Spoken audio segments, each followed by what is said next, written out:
All right. Hello, everybody. Welcome to Back Talk. My name is Tina, pelvic floor therapist and mom of two. Today, I have my lovely guest, Kim Thompson, who is also a fellow mompreneur. So I'm super excited to have you on. So I'll go ahead and hand it off to you if you want to go ahead and introduce yourself. Yeah, my name is Kim Thompson, and I live in the mountains of Idaho with my daughter, husband, and two big dogs. And I Nice. run a business transitioning founders into educators so they can kind of have the impact that they're supposed to have in this world. Amazing. Amazing. Awesome. Well, you're not too far from me. I'm in Vegas. So like Idaho's not, yeah. In the Right next door. right? I know it's Yeah. like finding people like in the next state over is kind of Yeah, you're like, funny. oh, you're my neighbor. All right. Well, okay. So I was reading up on a little bit about you, and I know you've had quite the journey, right? Like you started out in Alaska. So tell me about your journey and kind of like, yeah, everything starting from there. Yeah, so let me talk about just like the origin, like what I'll say kind of my core origin, and then we can kind of move outwards from there. Because I've pivoted and done all these amazing things. Um, and from the outside, it doesn't seem like there's a connection to them, but I believe that there is, as like many of us that have like either transitioned careers or just have found us on different life journeys. But so like the big picture is I transitioned from a teacher into an entrepreneur. Hmm. And through that process, I really saw these entrepreneurial educators, right? So they were people that were moving into educator roles. They had courses, they had kind of workshops and trainings. And being the person that I was, I like ate it up, right? Like I loved like learning. Absolutely love it. Yeah. And I'm sure that you and probably your listeners would resonate that not all of those are created equally. And the fact that like some of those educational courses did an incredible job and others didn't, and it was not to the fault of those people and those founders. And so, fast forward a couple years, there was kind of like a mixing pot of different things happening.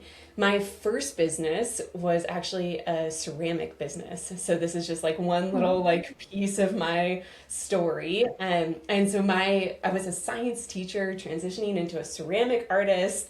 And Oh. in that process, like I said, it was kind of like taking all these courses and stuff. So a mixing pot of things happened after a couple years.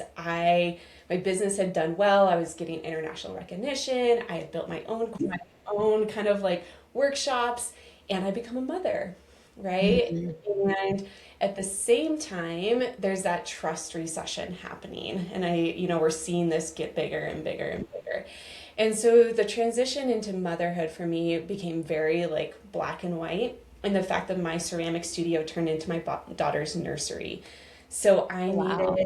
to very much like take a season of life and sit back and reflect and think about kind of who I am and what I'm supposed to do in this world. As I think many entrepreneurs, like they know that they're supposed to have an impact, they want to have an impact. And so through this process, I really thought about, okay, what are the ties? What are the themes that really kind of pulled through all of this? And one is I'm an educator. I've been Yeah. teaching and guiding, in Alaska and other places for nearly 20 years. I've been doing curriculum development. I had a master's of education. So it's like at my core, I knew I was an educator. Yeah. And also that I love running my own business. And I'm sure that you can resonate with this. Like, I love dreaming big, I Yeah. love having visions, but also like systematically working towards them. And I think it's like one thing for someone to like have these visions and goals, but not really see the journey and path to get there. And so I loved kind of stepping back and thinking about, like, okay, this is what I want to do. Here we Mhm. go. These are the steps that we need to do and actually get there. And Yeah. so those two things, like being an educator, being a business owner, and seeing this trust recession, I was like, man, I just feel like I see this missing gap of all of this stuff that has been pushed in to the educator role as far as like workshops post COVID and trainings. Like the missing link was that entrepreneurs were teaching other entrepreneurs how to be educators versus being an educator coming in and helping those entrepreneurs. All that's like that was kind of like the origin story of this business was like moving from being a teacher, running a ceramic art business, becoming a mother, having a reflective season, and kind of seeing, okay, there's this gap in the world of people are meant to be educators. Like we are lifelong learners. We're supposed to share the knowledge and expertise that we have with the world. And that we just don't have those tools and we don't have the resources to do it, right? And to Yeah. actually like communicate that knowledge. So that's like the origin of this and kind of where I'm in Yeah. today.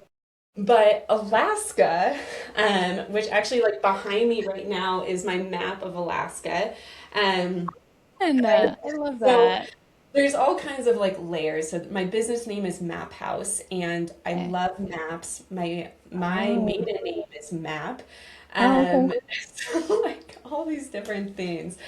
And Yeah. so Alaska is like, have you ever been there? Have you ever been to No, I Alaska? haven't, but I've been dying to go.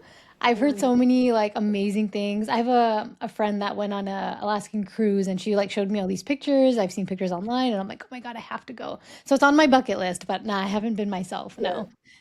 So I think that there's places in the world that like speak to us and speak to our hearts and speak to our souls. And like Alaska is definitely one of those for me. It has a kind Oh, of a long story for me. The first time I moved there, I had $200 to my name. I was oh just my like, gosh. I'm moving to Alaska to be Yeah. a sea kayak guide. So I grew up in the mountains of Colorado, had Okay. been in a kayak like twice, but I was like, I'm gonna move. I'm gonna move to Alaska. I'm gonna figure out how to sea kayak. I'm gonna lead people doing this. I love that so much. Like, and I think that it's like one of those things that, and it translates into being an entrepreneur because you have to have a little bit, one, confidence, right? You kinda just gotta, before someone's gonna believe in you and pay you and like trust in the work you do, you gotta believe in yourself. That move to Alaska, I think, kind of set me on this trajectory of many pivots, but also Mhm. like having that like initial like bold step of like I'm gonna take this leap of faith, I'm gonna do this, and I'm gonna figure it out. I'm gonna figure out how to kayak. I'm gonna figure out all these other things. Yeah. And what kind of also came through that too was having humility and curiosity and knowing like when you fail, you got to be honest about it. And what I like to say is fail forward. Like learn. Like I didn't know how to kayak, and so it's like I had to be humble and learn and move forward with it. So, I went on for many years guiding there, and it's like classic Alaska. It's like the glaciers calving and the whales breaching, and like Wow. just like and I just ate it up. Like my background, I was a science educator, like Yeah. environmental science and botany and ecology, and so I was just Yeah. like, oh, I loved it. You're like, this is my place. Yeah. I love it. So Oh, yes, that's that was so cool. yeah, yeah. And so kind of I did seasonal life for many years and kind of like bounced back and forth between Alaska and then down in the lower 48 and then some other places. So that's this initial story of Alaska. Very cool. Very cool.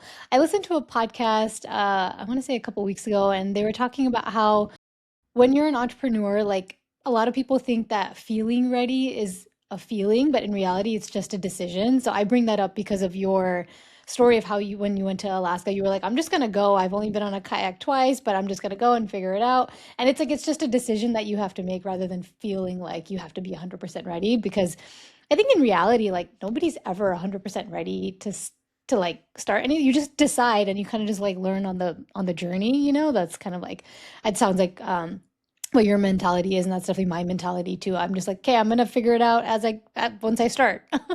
Yeah, yeah. And that's where Yeah. that humility I think comes in too because you have to be honest like within your space, like one, to have that confidence that this is what I know and be able to like own that too, like your expertise and like your skill set with the OT and PT and pelvic floor, like Mhm. you're obviously an expert in that field and being able to own that knowledge, Mhm. but also being able to be humble of like this is the new space that I'm moving into and isn't it exciting and isn't this like Mhm. these things that I'm learning and engaging in too. Yeah, yeah, awesome. All right, so that was Alaska, and then if you don't mind me asking, tell me about like your experience like entering motherhood and that kind of like season of self-reflection that you had.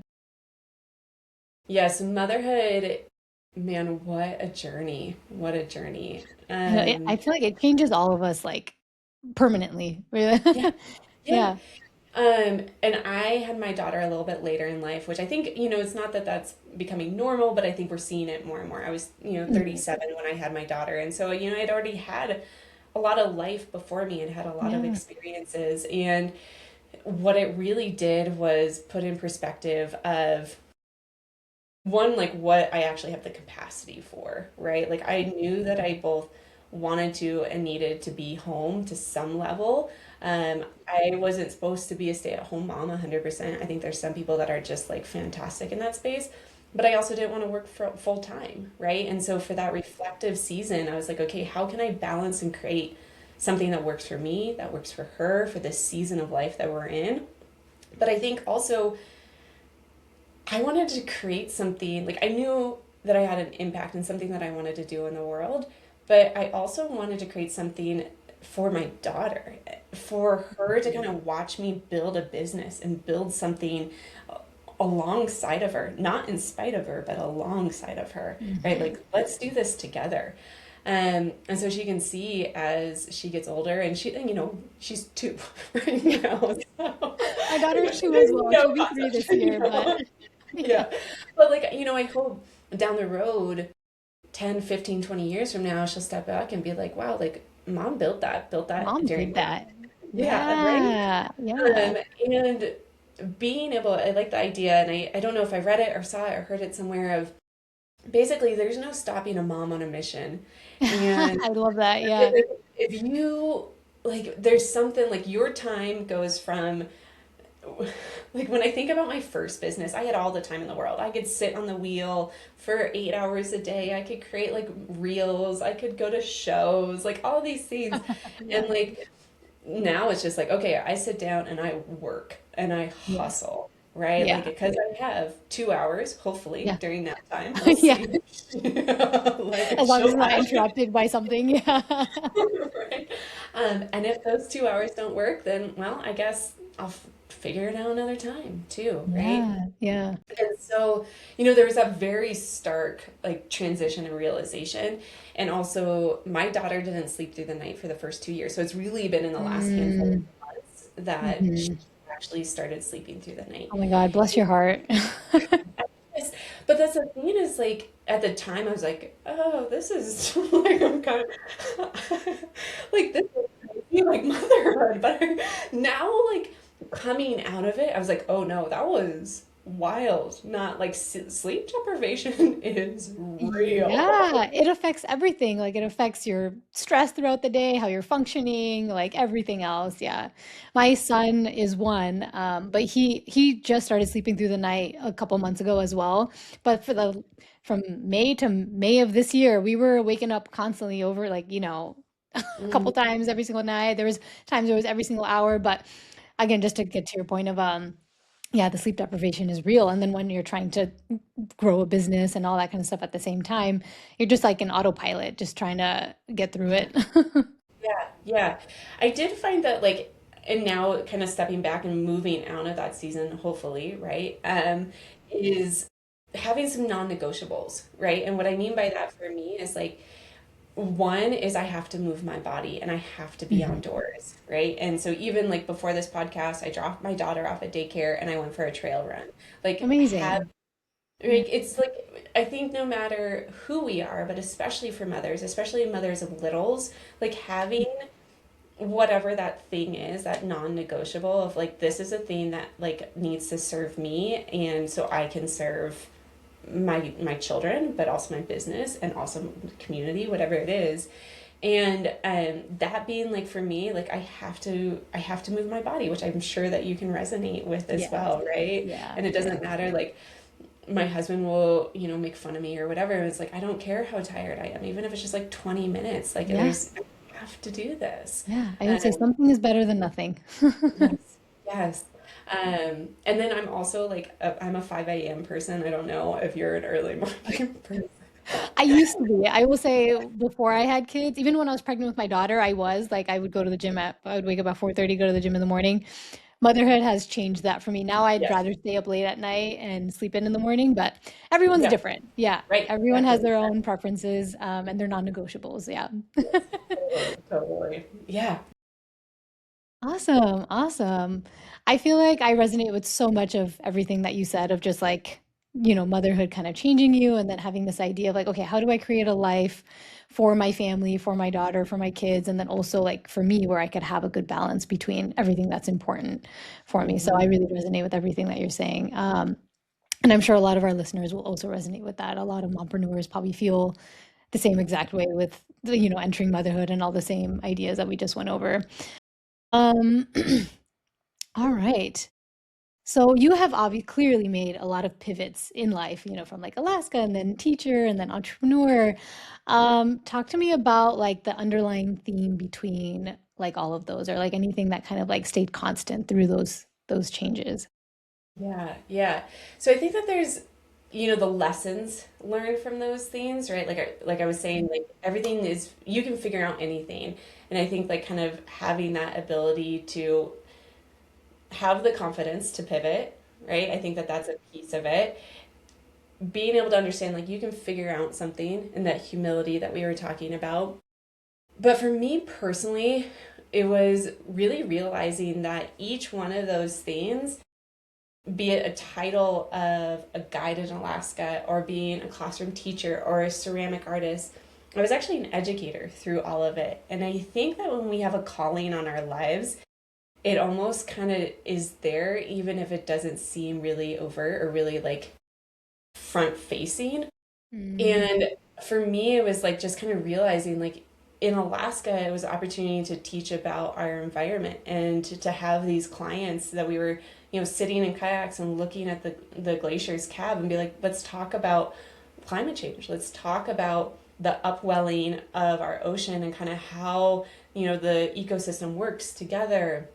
And the classroom is very obvious, right? When I went back for my master's in science and became a classroom teacher, and then even within my ceramics business, very quickly after transitioning out of the classroom, I ended up teaching like workshops and trainings. But even more subtly, I use it as an opportunity for storytelling.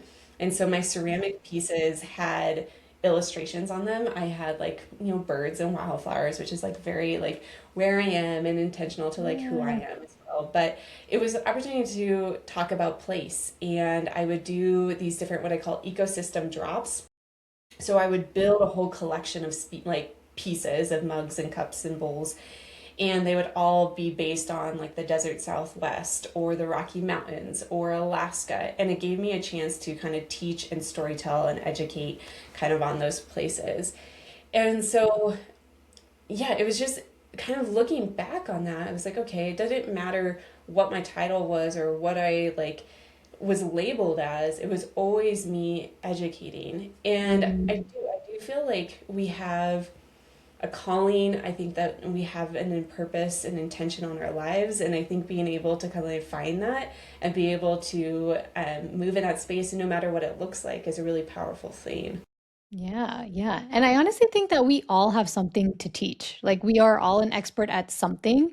So we are all educators in some way, even though you might not think it. Like we really are. Because I always like, when I went to grad school, I always viewed myself like, okay, now I'm a therapist. And then I specialized in pelvic floor. And I'm like, okay, I'm a therapist, I'm a therapist. But I'm also an educator because people don't know what the core and pelvic floor is sometimes. And so I'm educating people what that is. And, a lot of times in my one-on-one sessions, a lot of it, like 50% of it was just educating about what it is the muscles are, what's going on with their bodies, what symptoms mean, and all that kind of stuff. So that's amazing that like education was like a big thing, obviously, like for you, like continuing through everything that you have done. But at the end of the day, like I think, yeah, everyone's an expert at something, and so we can all educate on that. Yeah. 100%. Yeah, no, I totally believe that. And I think that for that first is that realization, right? Like this is a thing that I have that I can give the world. Because Yeah. even if, for the instance of pelvic floor, like there's other people that are teaching and sharing on that, but you're going to share it and communicate it in a way that no one else is going to because of your story and your journey. And so Mhm. someone's going to resonate with that because of the way that you show up and you communicate that. And I think that this is interesting in AI, and everyone's like, oh, there's information overload and information overload. What we need is people showing Mhm. other people and educating other people. It's it's this power, and I think that education is one of the greatest titles that you can have just because of that. Because like we all have something we can share, and the Hmm. ripple effect, right? The ripple of what you teach someone and how then they share it with someone else. And like you will never know that full expanse of what you're sharing. Hmm. Hmm. So true. So true. And I'm sure like people will hear your story and say like, "Oh, I grew up in Alaska." So they already resonate with that. Or like they also might be a teacher or like also own a ceramic business or something like that. So there I agree, like there are always going to be pieces of your story that people are going to connect with you so much more with than just some AI concoction that was put together. I also just briefly wanted to mention too, like I think I've worked with a lot of like South Asian and Asian like clients as well, and a lot of the reasons I have found that they tend to work with me over anybody else is because I connect with them on that level. Like I understand what it's like to grow up as a South Asian woman and being in an interracial like marriage and all that kind of stuff. See, these are like certain things that only certain people will understand and resonate with. And I, again, tying back to the whole AI thing, it's like AI is not going to connect with somebody in that same way. Like they're not going to have a story, you know? So I agree. I don't think, even though AI is like helping us in a lot of ways in terms of like, I don't know, maybe with ideas and like emails and like other random things, I don't think it's ever going Systems. to replace, yeah, systems. It's not going to replace people. Yeah. Yeah. So I agree. I agree. All right.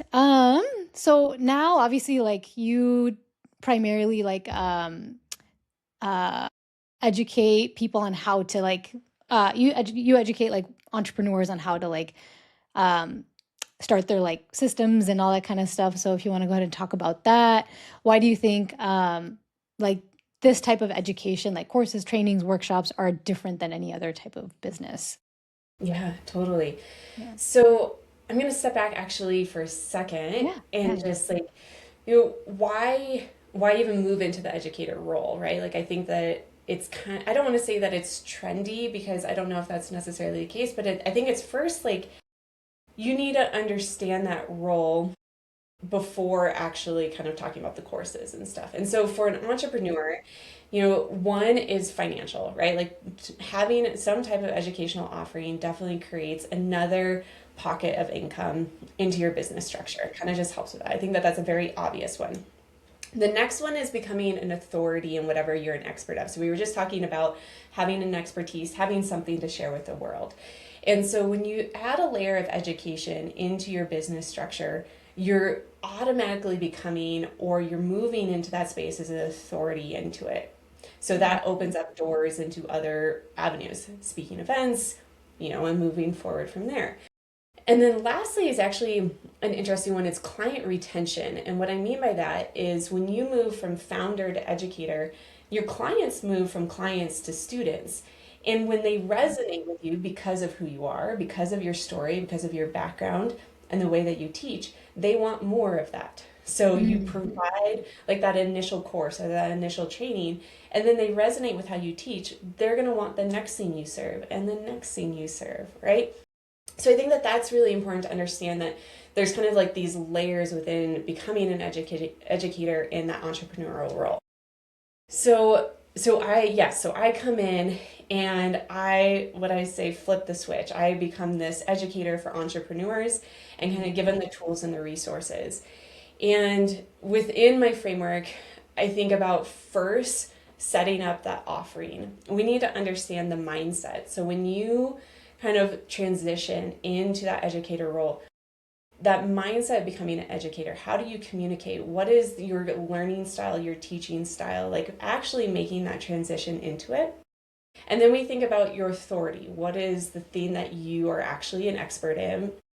And then we think about your people, your clients. So where are they? You know, a lot of this kind of feels like business stuff. We want to know our ideal client. But Yeah. when we switch it with students, you need to understand more than their pain points, more than their demographics, but also think about their learning style. How are they actually going to learn that content the best? Mhm. And then Mhm. we think about the offering and the program. And this is where it kind of gets interesting. Like we've been pushed because of COVID into online courses, online workshops, online webinars, which are great, right? Like they a great business model for people. It is not the right business model for everyone. And I will say that like very openly. For some people, it's perfect. For others, it's not. And it's really dependent on you, how you show up, your capacity, where your business is, what your authority is, and also where your clients or now students are too. Maybe a retreat is better. Maybe a live speaking event. So, like, to me, education is not just a course, it's anything that you are sharing your knowledge, sharing your expertise, and wanting to have a transformation. And so, very simply, like when we actually build something, build an educational program, we want to understand the transformation that those people are going through. So, you start with the end goal. Like, what are you actually hoping? And so, for you, like, I'm sure it's very much like helping women not only understand the pelvic floor health, like, but get them back to where they were pre-pregnancy, Yeah, like in a lot yeah, of ways, right? yeah, And yeah. so that's the transformation that you're trying to go through. Well, okay, what are the steps to get them there? And I know that you probably have a system and an approach depending on the client and the student. But we want to make sure not only that we understand the transformation, but we understand what I call the checkpoints. So these are the things they have Mhm. to do to be able to get to that stage. And again, it's all very dependent on the offering, like what you're actually creating, what your expertise is, what your knowledge is. Mhm. But I Mhm. think like so that's like the core piece of it, right? Like is actually building, designing, creating this offering. Yeah. But I also want to say, and I think emphasize that you have to have the business systems in place too, right? So you can build a beautiful educational program, right? But if you don't have the right tech stack, and if you don't have the right marketing system, and if you don't have kind of the nurturing sequence and what you're doing here, right? You having a podcast or a long form kind of media outreach, you need to kind of have all these pieces working together. So that's where like I come in as like I am, yes, an education consultant. Yes, I like help founders turn into educators, right? That's the core of what I Mhm. do. But I also recognize and step back and say, hey, there's a business strategy here. Like when you Yeah. add educator into that role, you need to build a business that represents that and is allows for the success of moving forward with it. Yeah, yeah. All great points. That's so true. That's so true. Because you can have like all the education, but if you don't have the correct structures in place, then what are we doing? Right. Yeah, yeah. Awesome. Awesome. Awesome. All right. So tell me about meeting your first client. So you start your business and everything. Go ahead and tell me about like your first client that you work with. Yeah, yeah, yeah. So this is just like a fun, quick story. So Yeah. I had the aha of like, okay, this is the business I want to do. This is like, I really feel like very much a culmination of everything I've done. I started like building it out, getting all my structures, kind of like, as we all do, you're like, okay, I'm gonna get my website. I'm gonna get like all of these like good things. And I design it, I launch it, I put it into the world. And that very first week, I was like, this isn't right. This isn't right. And I like had communicated something that I thought was like how I needed it to show up. And within that first week, I was just like, no, this isn't how I need to do this. Yeah. And I scrapped it. I started over again. And 2 months later, I relaunched everything. And that very first day, I posted on LinkedIn for the very first time in my life Mm. and met my first client. Wow. And yeah, it never happens. But what I will say about that is I think when you're aligned with the work that you're supposed to do and communicate it the way that is you, like honestly you, but also will resonate with who you're trying to reach, then that's what you need to start with. And that is like the core essence of it is doing the work and having the impact you're supposed to have and then communicating it outwards. And Mm. so it was just kind of like one of those realizations that I'm on that right trajectory and being able to find the right people and the right space to be able to make it happen. Yeah. Yeah. Yeah. Awesome. I love that. You just like posted on LinkedIn and then all of a That sudden, was yeah. it. And that never happens, right? Like Yeah. I had Yeah. built my first business, all my ceramic business, all on Instagram. Okay. Did that like whole thing, and so and I had never like even touched LinkedIn once, and so I was just like, post. Just see what happens. Yeah. Yeah, so I'm like, oh, oh, this is interesting. I love that. Oh my gosh. This is just a random question. So do you still have the ceramic business or did you sell it and it dissolved it or whatever? Yeah, yeah. I no longer have it, so all my ceramic stuff is in storage. Um, but and hadn't touched art for 2 years until actually just recently. I feel like my first piece of artwork, um, yeah, for like a community project recently. Oh, And so, nice. yeah, and I think that's an interesting journey of itself, right? When you build a business and you pour your heart and soul into it and find success with it, but realize that it's not the right time or the not right, like where you're headed. Like, there was a lot of like, when I talk about like that reflective season, when my daughter was born, I really thought that I was moving forward with my art business. Like, I thought I'd be able to carry that forward. And it just, I realized the doors kept on closing and doors kept on closing. And Mm, you kind of gotta own, like, recognize those as to see them. Like, I thought I was going to move into manufacturing, and I mhm. had looked at manufacturing down in Mexico and like all these things. Um, but there's a reason, and in those moments, it's tough, right? It's really Yeah. hard to go through those seasons when doors close on, especially a journey that you thought you were going down, Hmm. and it wasn't right. But I think that proof point here, like when meeting my first client day one of marketing, like doors open for a reason too, Yeah, yeah. right? Yeah, that must have been a really hard decision to like close something like that because you obviously loved it and you saw that you had this vision of like it potentially going somewhere and then things happen, seasons happen, and it all changed. But I love that story because yeah, a door opened when you like probably you least expected it. And Exactly. so it was Exactly. almost like you're like, okay, this is a sign. Yes. Yes. Yeah, I definitely resonate with that too. So I had my business for 2.5 years now, and I've been primarily doing like private one-on-one sessions with clients. And just this year, I've now pivoted into more virtual stuff. And like, I'm done now. I'm gonna like dive into like group classes and stuff like that just because I feel like I can reach a larger audience and help more people without taking away my time from my family because that was something that was happening was I was doing all these private sessions with people and I'm like, okay, I'm not maximizing my time with my family because I'm doing all these private sessions. So anyways, I resonate with all of that. And I remember when I first made that decision, I was like, oh my God, like I don't know if this is the right decision because but then I posted a reel and I ended up getting like 4 bookings in a month the Mm. first month I went virtual, and I was like, "Oh my God," the same like feeling that you had with your LinkedIn post. I was like, "Okay, it's a sign. Everything's gonna be fine." Yes. Yes. Yeah. Yeah. Oh man. I I saw one of your posts recently about empathy in the like healthcare system, and Yeah. that Yeah.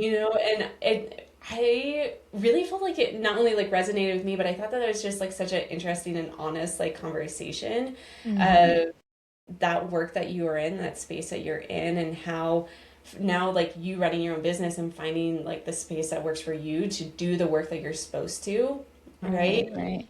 And that one, I do believe that we need more empathy and compassion in our society today for sure. But like understanding that we can have the impact that we are supposed to have and also still do the work that we're supposed to have, right? Like Exactly. Yeah. Like it doesn't have to be one or the other. Like the two feelings can coexist. You can want to help people and then also, also make an impact, but also prioritize like your family and your needs and your wants as well. So it can all coexist. It can all happen at the same time.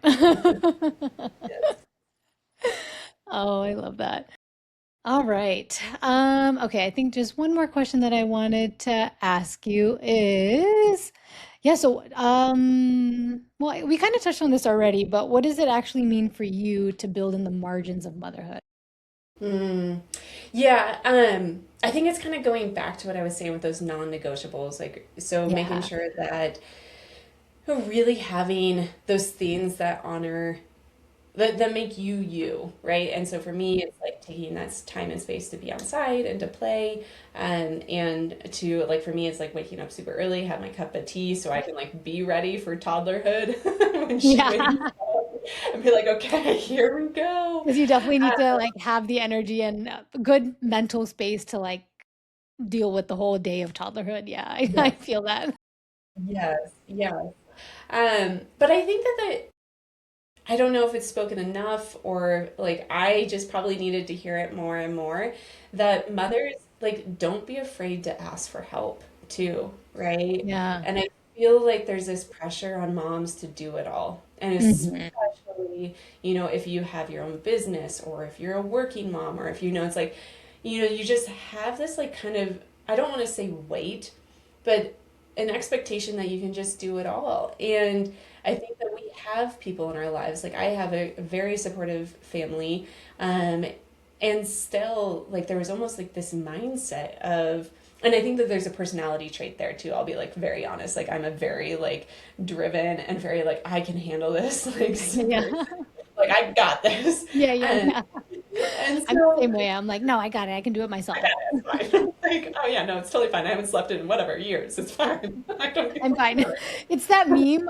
It's like the little like dog holding the coffee and there's like fire flames like everywhere in the background. He's like, I'm fine. I'm fine. Everything's fine.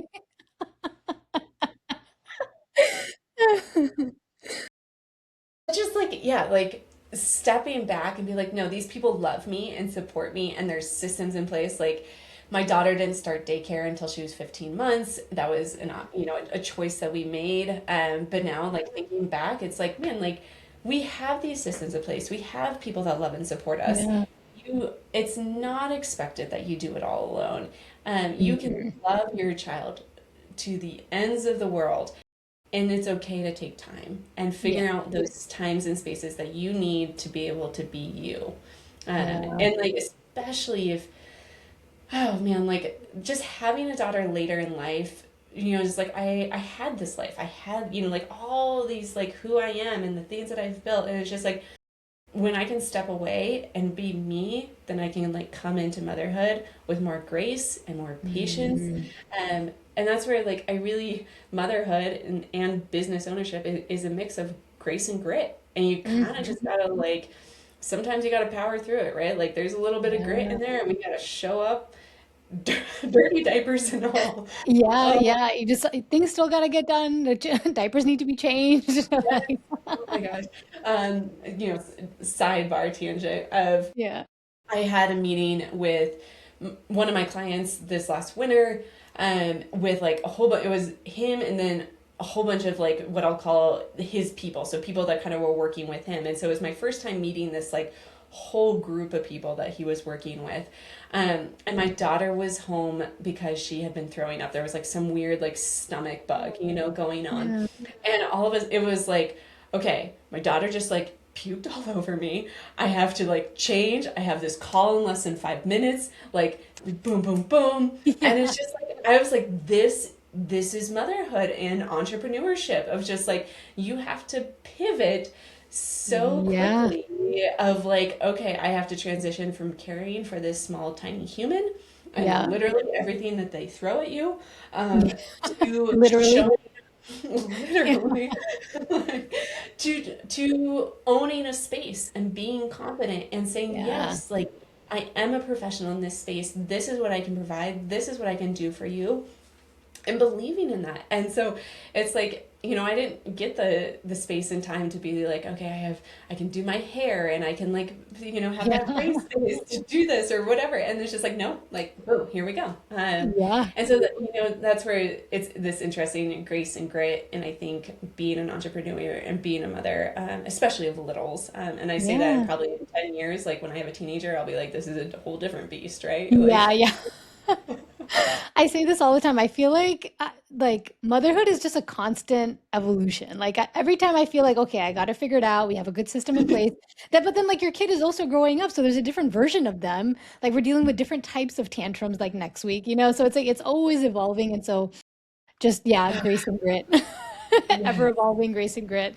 yes. And I like that you mentioned that story about like having a client and then also dealing with the your toddler 5 minutes beforehand. I feel like in a day there are so many like mental pivots that we have to like do.